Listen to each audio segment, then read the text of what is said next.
Hi, friends. I'm Lauren. And I'm Katie, and welcome to Okay, but Did You Know? A podcast where we talk about the TV and media that we love with a friend who's never seen it before. Today, we're recapping and chatting about Once Upon a Time, episode 108, Desperate Souls. This aired on January 8th, 2012. It was written by Jane Espenson and directed by Michael Waxman. So I know I said in previous episodes that Jane Espenson written episodes generally have Regina trauma and humor. Yes. For season one, I'm adding on that it's also Rumpelstiltskin backstory. I think all of the Rumpelstiltskin backstory episodes were written by Jane Espenson in this season. Good to know. So yeah, barring maybe one, I think she didn't write, but like the rest of them, it's she's got a niche. But to be fair, this one did have Regina trauma in the form of basically breaking her ankle. So there's that. That is true. So before we get into the recap and chat for this episode, let's go over a little bit of synopsis. In the Enchanted Forest, mere days before his son is about to come of age and be drafted to fight in a never ending war, Rumpelstiltskin must make a choice. Let his son be sacrificed for a helpless cause, or do something about it. His first instinct is to run, but when that doesn't work, a beggar tells him a tale that could help him take power and control. He tells him the location of the dagger that controls the Dark One.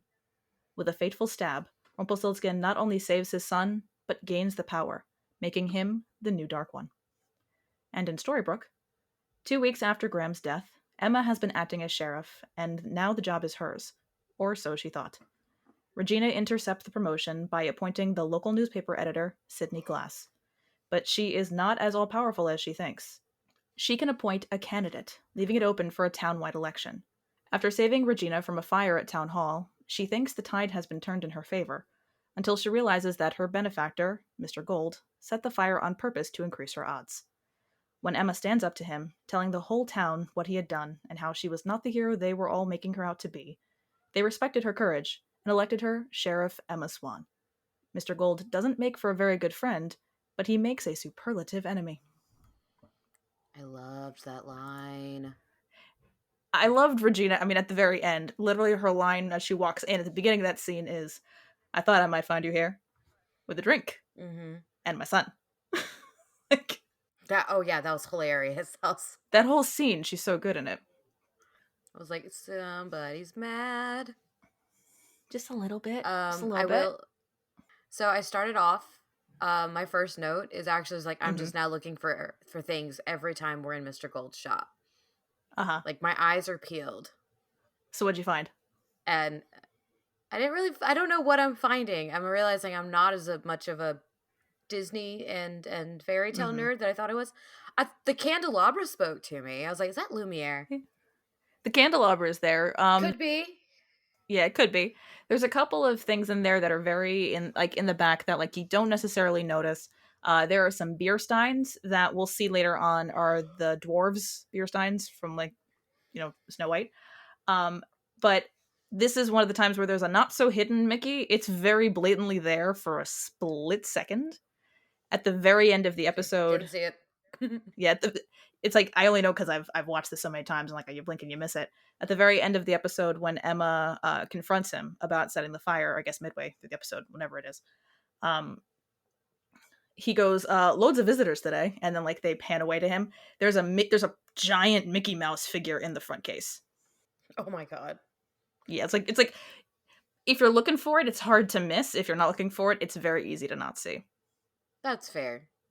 Yeah, Can we just talk about how Sydney becoming sheriff makes absolutely no sense? we absolutely can. Okay, good. It makes absolute zero sense for Sydney to be sheriff. No qualifications for that. No, none. I mean, there's an election, which I guess is nice that we finally have that because that's Mm-hmm. what it's supposed to be in the real world is an election. But I think there's still supposed to be some level of like civil service qualifications to be Oh that yeah, kind of public figure. because I think here you even have to be like a part of the police department before you can run for sheriff. Because we have elections here, but I think you do have to be Hmm. like you have to have a history to be Yeah, able to do exactly. that. Hmm. Maybe not Emma's level of. maybe not. Well, I mean, like, to be fair, I think in most cases, like, you can't just deputize anybody. That's not how that No. works. Even Emma becoming deputy, I was like, wait a minute, what?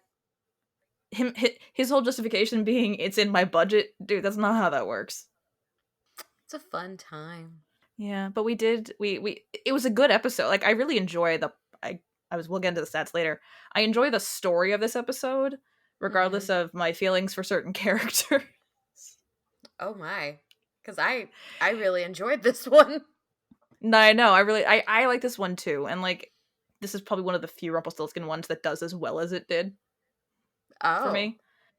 So, Well, my theory on another Rumpelstiltskin one is probably not going to be as high. well, what's your theory? My theory that he's Beast in this Oh, scenario. I don't like it. I need my yeah, big hairy man. I can neither confirm nor deny that. Just saying, it needs to be a big hairy man. It doesn't make sense in my brain. That's fair. But I think Regina's thing of like wanting to keep the sheriff station under her leash, I guess, is the phrasing that we used. Like, sure, it makes sense that she would want to do that, but I'm like, there's a limit there. Can we just because he's covered the sheriff station for as long as anyone can remember does not mean that he's qualified to be the sheriff. My brain just went to a weird place. I'm like, Not like that. it's like weird math of who else could Regina be sleeping with as well for the control aspect that we previously have spoken about. And I'm like, does she just continue to sleep with the sheriff? Because that would make Snow Queen happen. Just saying. I'm gonna be honest. I'm gonna be honest. Okay, Swan Queen. Let's qualify Swan Queen because Snow Yes. Queen is an entirely different ship. God, my brain. Swan Queen. You are right. I Yeah. said the wrong one. I was like, Snow Queen is the ship of Regina and Snow. yeah, I messed up on that. I blame my brain. Swan Queen. The It's words okay. are very Swan Queen. close. They are very close. My one comment to Regina wanting to just continually sleep with the sheriff is Sydney wishes. Oh.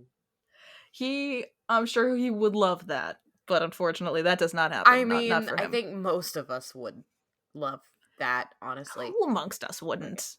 Right? Now that we are amongst friends. we are amongst friends. I mean, who doesn't love Regina in this podcast? Let's be real here.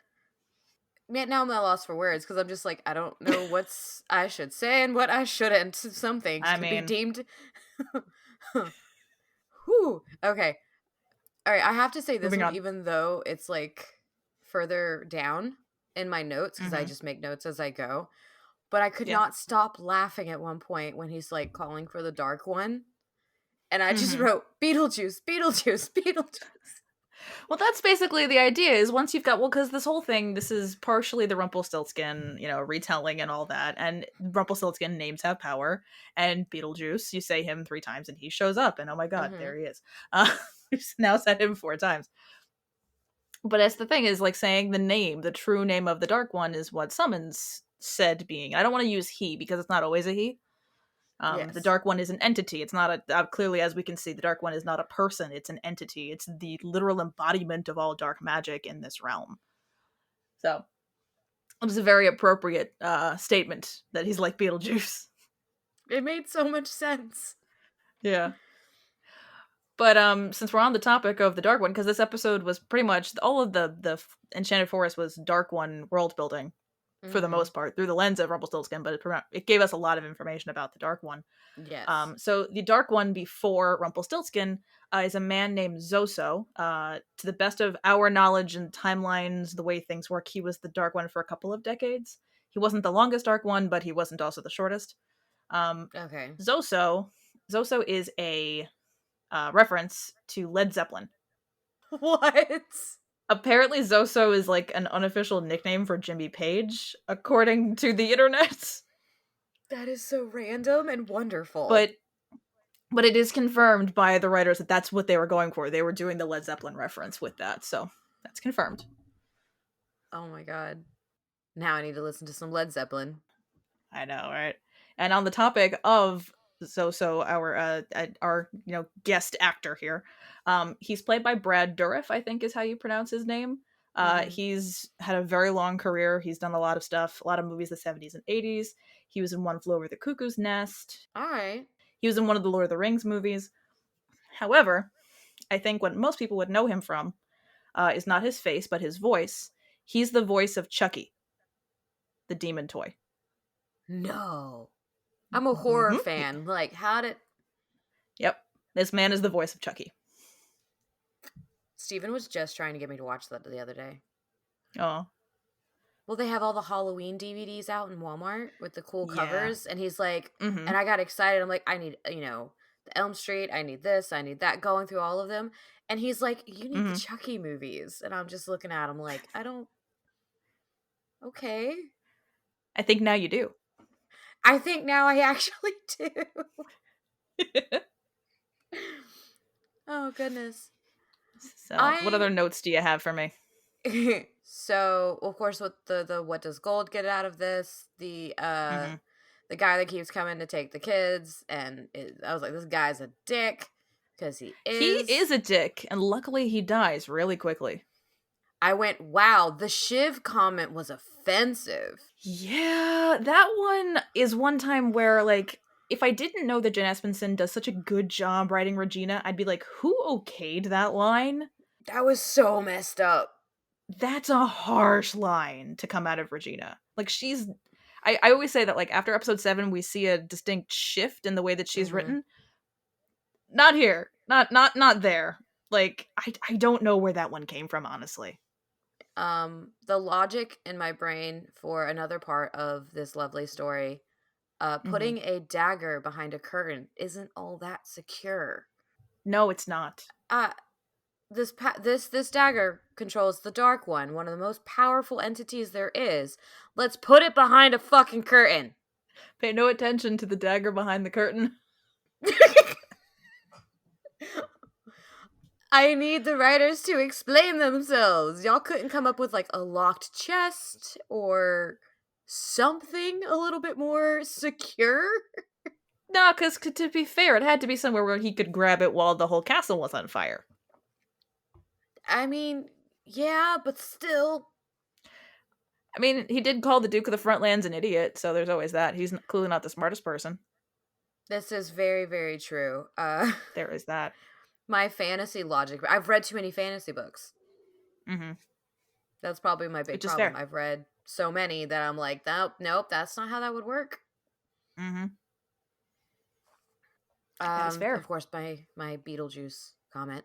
Beetlejuice. Oh, look, it's... I went, oh, look, it's the old man. How am I not surprised? Wait, which point was that?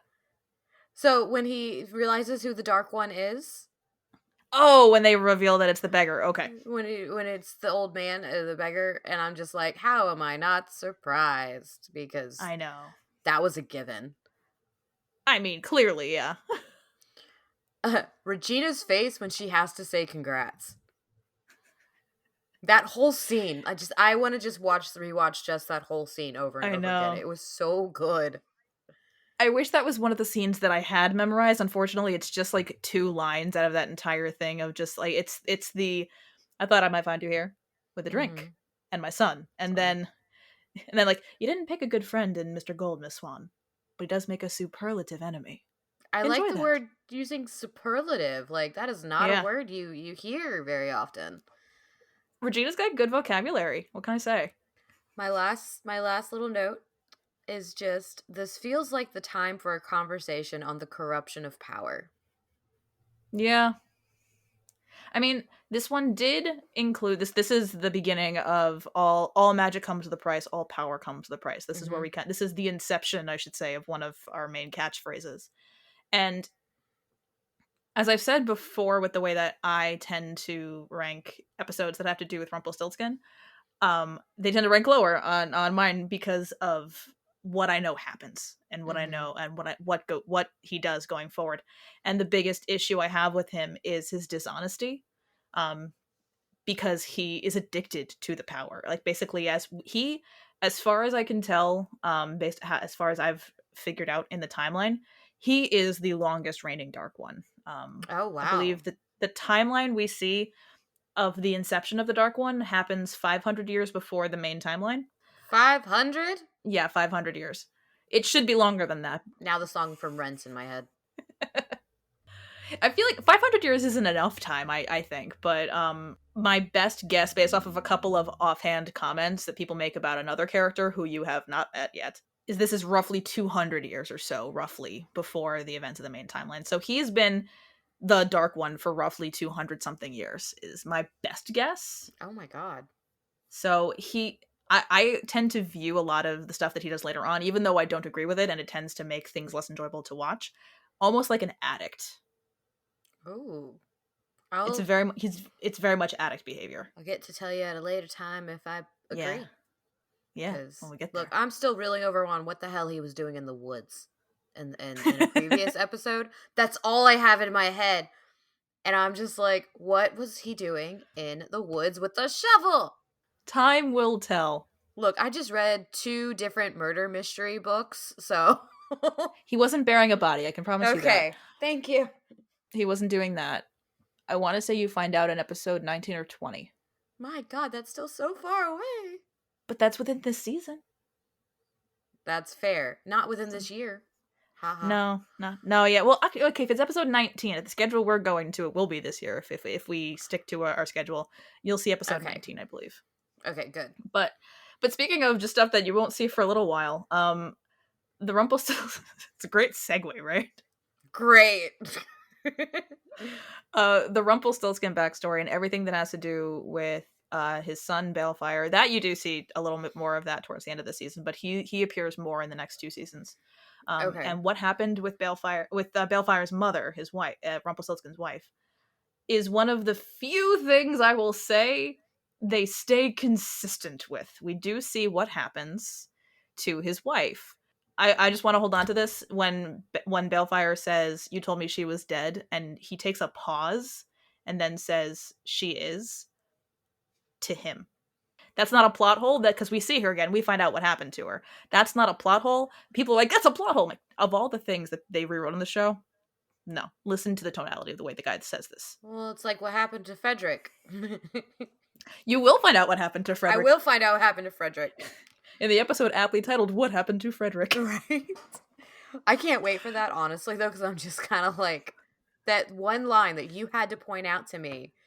Yeah. And a whole episode just for that. And I'm like, I'm genuinely excited to know what happened to Frederick. Yeah. Well, that's one of the things that, like, I never picked up on that, and honestly, I think until recently. But it's just one of those things that, like, they do drop these things every once in a while that, like, actually do get picked up again as the show goes on. Which is nice to see, that they do sometimes pay attention, although Jane Espenson, I don't think, wrote the episode that we see it in season 2. I don't think.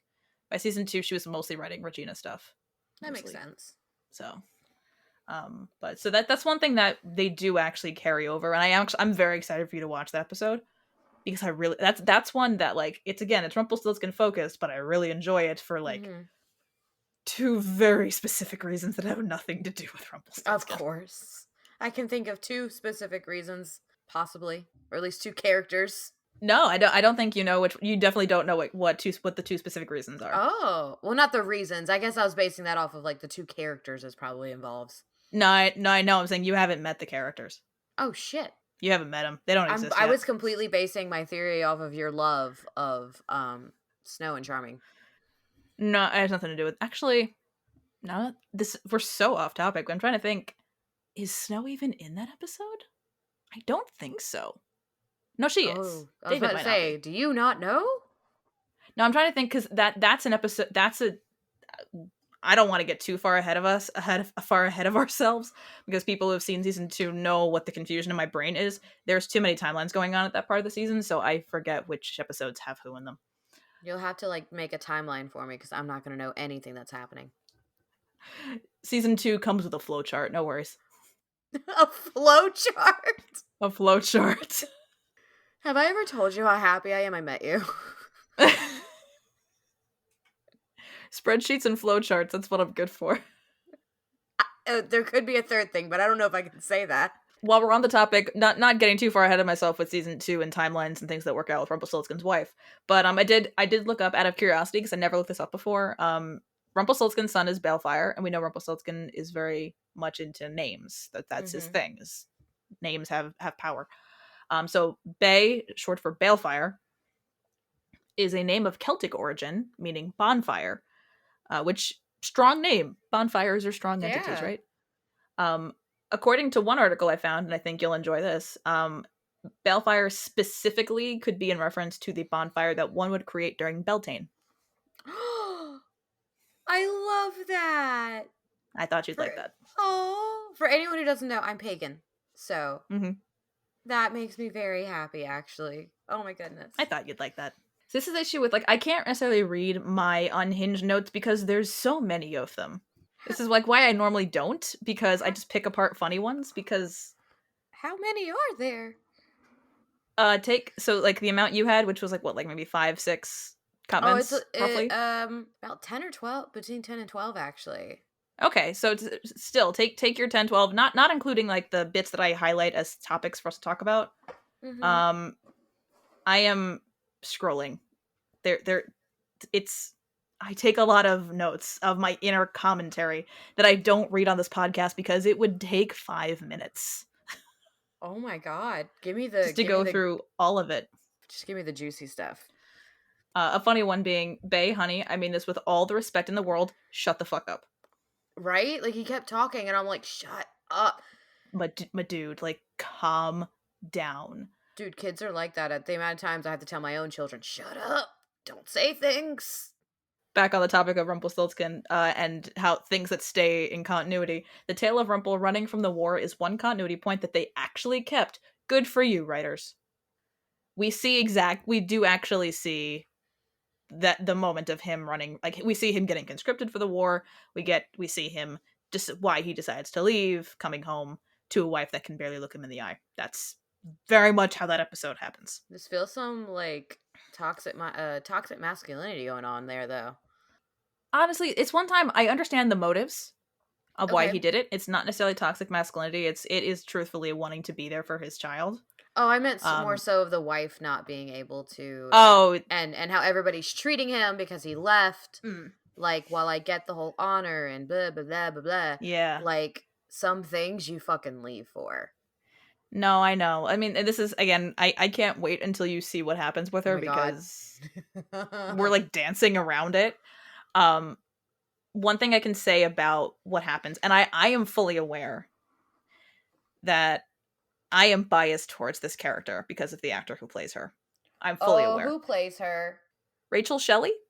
This would be Helena from the L Word, for anyone that's seen the L Word. Oh, that's because I haven't seen the L Word yet. Okay, so I am well aware that I am biased towards her, as well as she's not in a whole lot of the show. A lot of the headcanons I have for this character have to do with fan fiction, so I always forget what I come up with and what's actually on the show. But from her perspective, what we see a little bit of their life, she was told their entire marriage that Rumple did not want to be like his father. He did not want to be the town coward. He wanted to be brave and do all these things. And then this happens. Oh, no. And at that moment, you feel like everything you've been told was a lie and there's betrayal. I get that. Like, this is not at all from this episode. This is all from, like, end of season 2. And I'm not even anywhere near 2.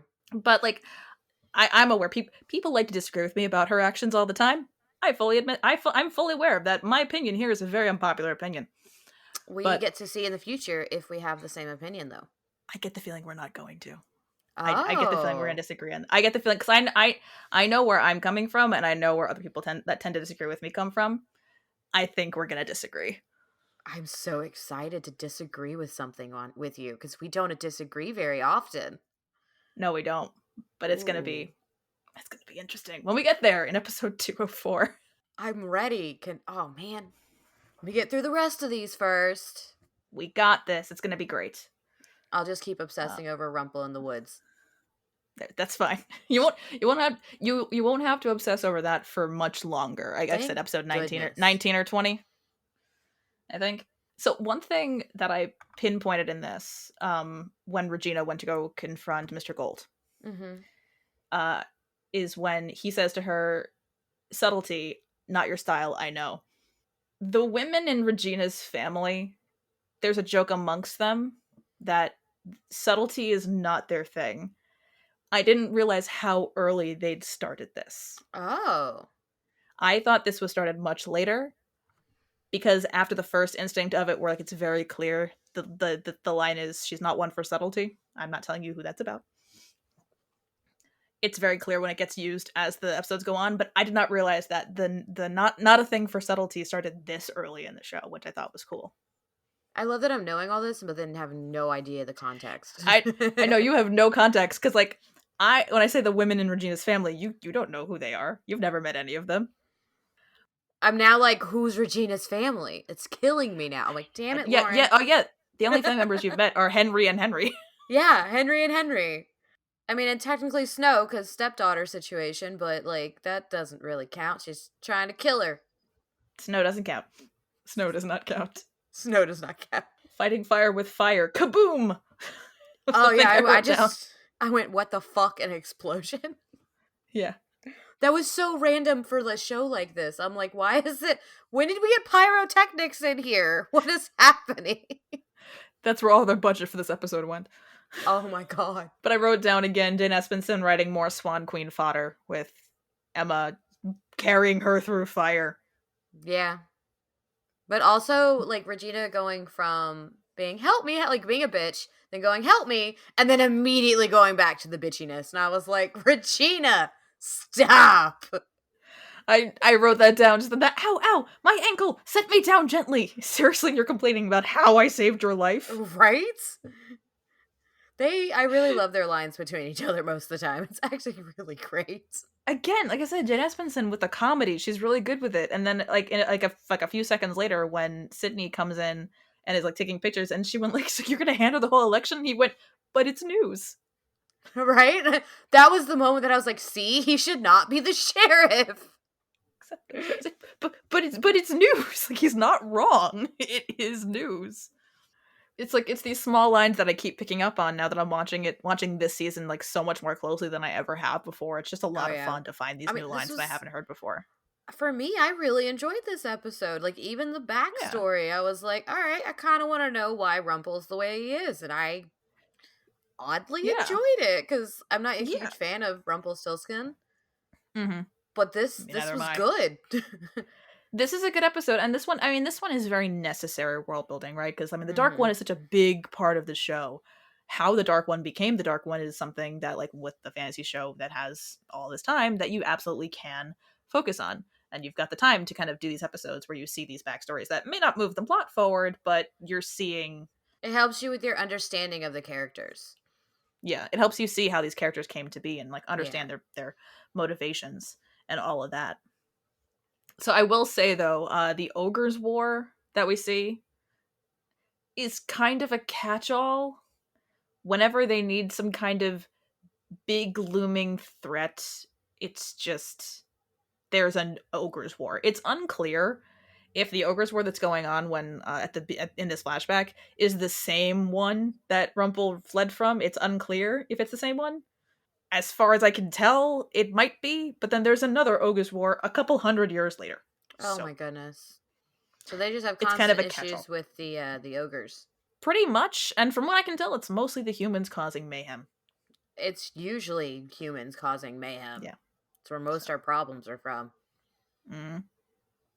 But that's about what I can tell, usually. You know, that made me think of? Yeah. Is it State Farm, or whichever insurance it is, when they have the guy who's just mayhem? Yeah. Is that Progressive? No, it's not Progressive. Mayhem's another one. I think it's like State Farm or something. No, not State Farm. I don't remember which one it is. It's an insurance company, and the guy just is mayhem. He's all the different forms of mayhem, and I find him hilarious. He's very funny. But that's the Ogre's War, basically. It's your generic chaos. When they need chaos, that's what you get. So am I an ogre? Possibly. Okay. Possibly. I don't want to backtrack too much, but I did want to talk a little bit about the election, because we talked about at the beginning that there's finally an election, as there should be. Yes. Like, we'll learn a little bit something about the will of the people here. This one, just the blooper brain rot on this one really got me for a little bit, especially the debate, because again, what Archie being the moderator for the debate doesn't make a whole lot of sense, other than he is the other named side character that we have right now. Yeah. Like, if anyone, I would expect Regina to be the moderator.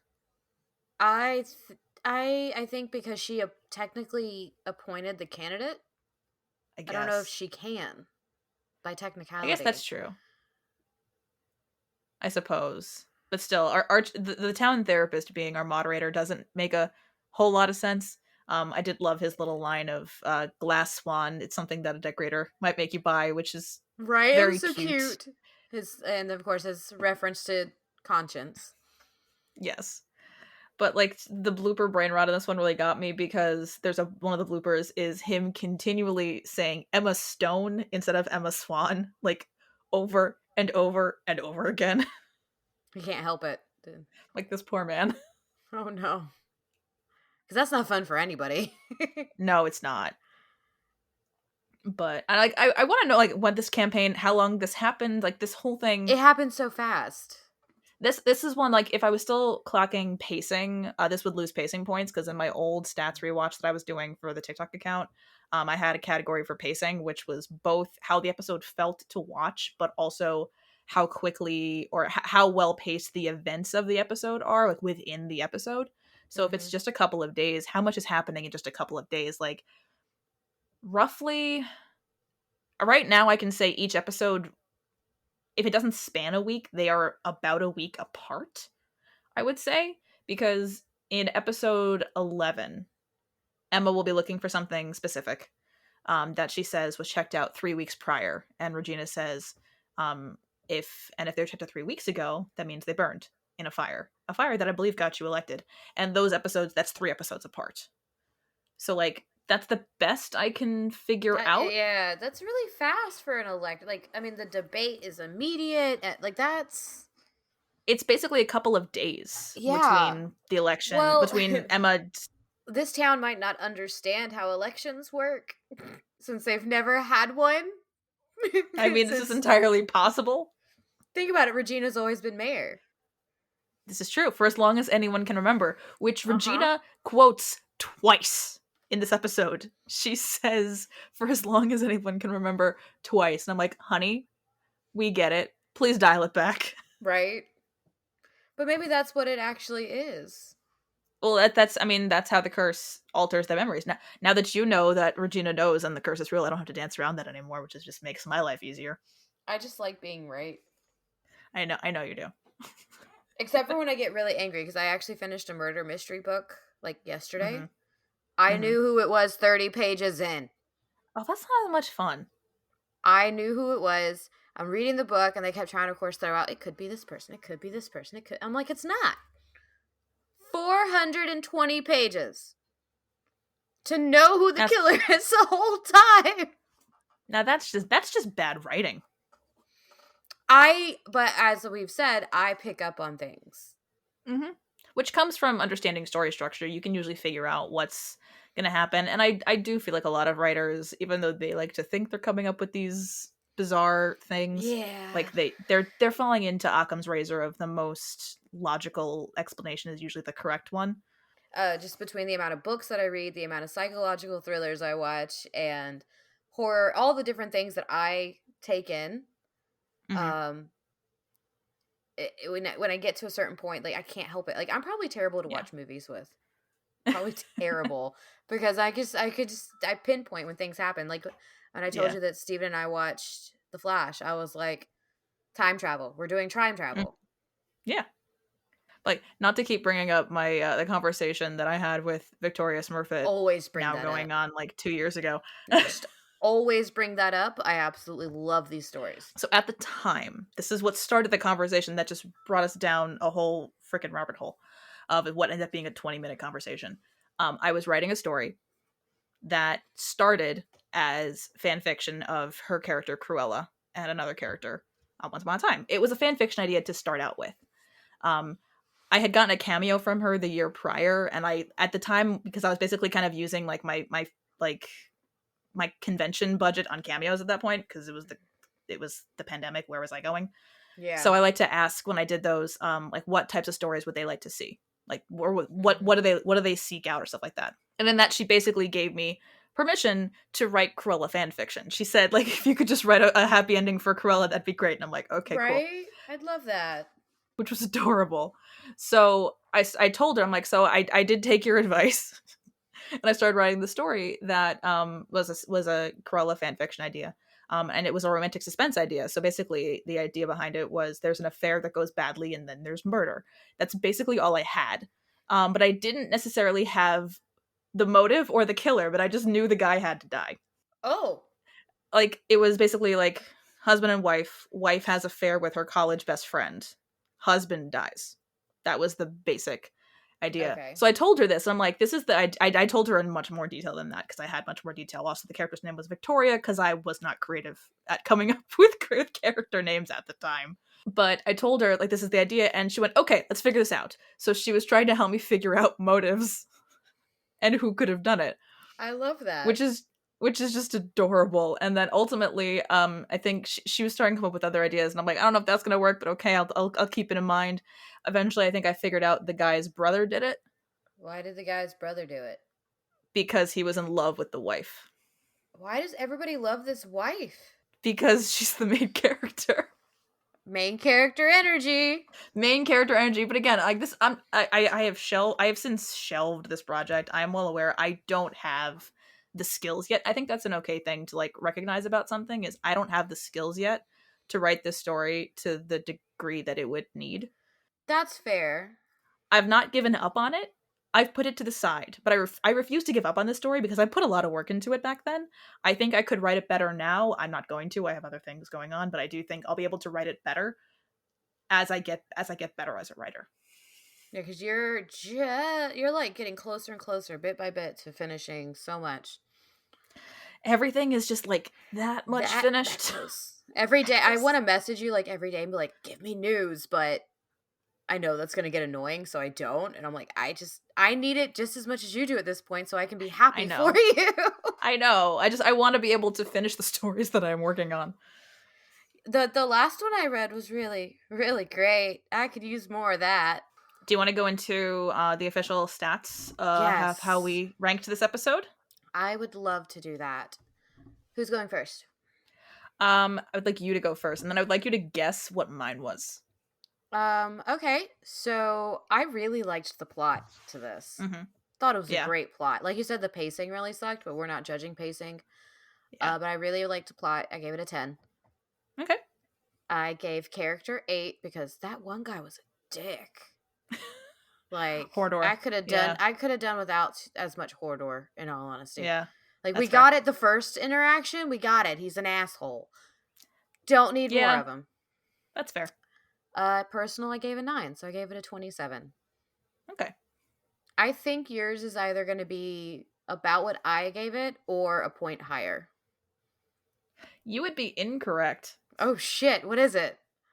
So the highest score I gave this, I did give this a 10 for character because it's Dark One backstory. There's not a whole lot of plot in this one.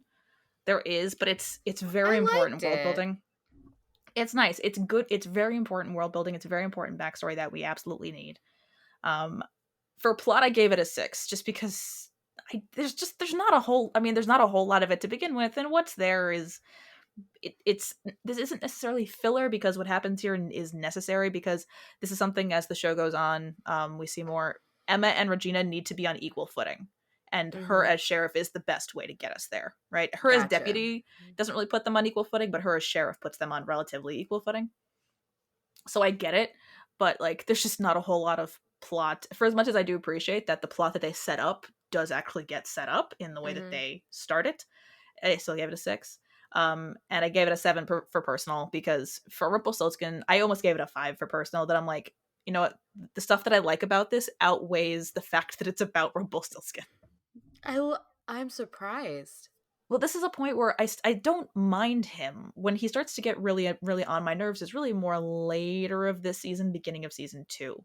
is where he really starts to get on my nerves. So right now I can't hold what he hasn't done yet against him technically. So that's kind of where I'm at with that. I think for me is I am a prequel girly. I really love prequels, and this is backstory, and I really like I like knowing my characters. So I think that's what it is for me. That's probably why I enjoy it so much. I need to know as much as I humanly can about my characters to really enjoy them, and I liked getting that. No, I completely get that. And we get even more backstory. Like, this is not the earliest, obviously this is not the earliest in the timeline we see. As I said, that we will see like the inception of the Dark One in a few seasons. But this one got a total of 23, which is not the lowest ranked episode. Price of Gold is still the lowest one at a 21. I'm just over here like, damn, I thought it was pretty good. I enjoy it to a point, but it's fine. It is what it is. It is what it is. To close us out, I do have 2 little fun facts to close us out. At the very end, and we'll see it more concretely in a couple of episodes, Emma is actually wearing Graham's shoelaces as a bracelet, just as like a way to kind of keep him close, which I think is, and I think eventually we'll even see his boots just in the background of her office, which I think is just a cute Easter egg to kind of That's see. So sad. It is sad. But it's nice that she kind of has a memento. Like, she hangs on to those mementos of the people that she cares about. And the very last one, just kind of on the subject of writing, as we were talking about it before, Rumplestiltskin mentions that they have, like when they're on the road running, he says to Hodor that they have some wool to sell at the fair of Longbourn. Longbourn is a reference to the Longbourn Estate in Pride and Prejudice, which is Jane Espenson's favorite novel, further proving that no matter what type of writer you are, it is okay to put in references to your favorite pieces of media. Pride and Prejudice is my favorite book. I just love that she put that in. I own multiple copies of that book. I love Pride and Prejudice. The Keira Knightley one's on Netflix right now. I really like that one. There's a guy that actually did a whole series comparing the 2003 one and the series that was done. Yeah. It's a good series on TikTok. I really enjoy that one. I just read Pride and Prejudice and Pittsburgh, which is like not like it's kind of a Pride and Prejudice retelling, but not really. It's more time travel romance. But she very specifically put in a 2005 BBC Confession of Love in the Rain sequence, which is always appreciated. Thank you all for listening. Join us next time when we discuss Bob's Burgers, Season 2, Episode 1, The Belchies, and Season 2, Episode 2, Bob Day Afternoon. Don't forget to like, rate, and follow the podcast wherever you listen so you can be notified every time we publish a new episode. And follow us at OBDYK_pod on Instagram and TikTok. This has been an episode of Okay, But Did You Know? A TV and media podcast. It was hosted by Lauren and Katie and edited by Lauren.